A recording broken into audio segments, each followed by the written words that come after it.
दुई भाई रहल गैल हर जोते। पहला एगो परुआह रहल। परुआ के मतलब समझत हो जा, दुइये हराई चले बथऊ सी जा। वही गौवा में जानी बैद जी रहल। दोनों भाई जाके हाथ जोड़ के कहल सब, अच्छा जब से बैल थऊ सी जा केतनो पैना पैना मार से उठबे नहीं करे। वही गौवा में जानी बैद जी रहल।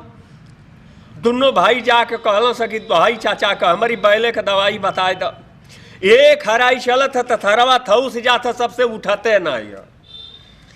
बैद जी कहल तेकर तो सहजे उपाय बा, चलिए जा सब्जी मेडिकल स्टोर में, सब्जी मेडिकल स्टोर में आ दुई किस्म के दवाई ले ली है सब।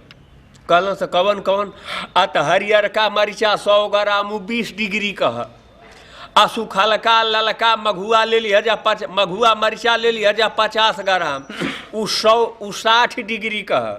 अच्छा तो करल का जाई 20 डिग्री वाला यानी हरियर का मरीचा के अलग कटोरिया में बूक के रख ली जा, आ 60 डिग्री वाला ललका मघुआ मरीचा के अलग कटोरिया में बूक के रख ली जा। आ जब हर जोते जइह जा तो हर बैल जब थऊस जाई तब पहले 20 डिग्री वाला यानी हरियर का मरीचा पहले 20 डिग्री वाला बैले का पोछ उठाई के ओकरी चूतरे पर छोप दिया जा। अगर जो वो सूट नहीं करी तो तब 60 डिग्री वाला छोप दिया जा। बैल उठ के पनपना के चले लगी। अच्छा ठीक बा, गैल हाँ सजा में हरियर का मरीचा 100 ग्राम बूक के अलग कटोरिया में रख दिया सब। आ ललका मघुआ मरीचा 50 ग्राम 60 डिग्री वाला ओके बूक के अलग कटोरिया में रख दिया सब। रोज दिन उगत उगत हर जोते जहाँ सब आज पहले ही अनमुनहराहे चल दिया सब। आज जब गैल हाँ सब उ बैल आदत का बात एक के हराई चलल बथऊ सी गई। छोटका बाबा कहलस भैया एकदम एको पैना मत छुइए, आज सार का जोगाड़ लेके आइल हैं जा। बस वो 20 डिग्री वाला चटनी बुकनी ले के आ बैले का पोछ उठाई के ओकरी चुतरे पर छोप देता ना सर।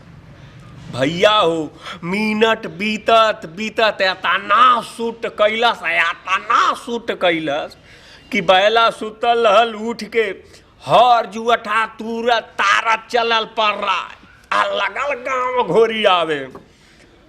दोनों भाई पीछे से हार हार हार हार हार करत हो सब बैल धराते नहीं बा। छोटका भावा कहलस कि आह दादा भैया ये सारे ले 20 डिग्री लगल बा तो पकड़ात नहीं है।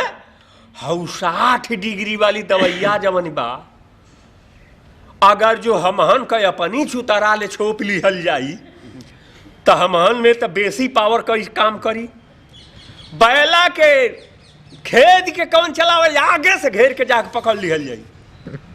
बैला से बेसी दौड़े खातिर भैया घाटा ही घट गईलो पारे पागल। उ ललका मघुआ मरीचवा जेठ का सरवा कन आई लोही तरह तीताई।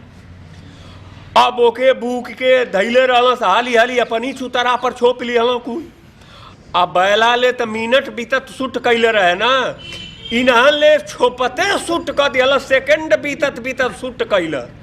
बैला भागे पूर्व तई भागल से सीधे पाप पाप चिल्लात पक्षी कहा ले बैल धरियस हवा की ओर कर से हे भगवान कैसो नैया पार लगावा तो मूर्खन का कमी ना है।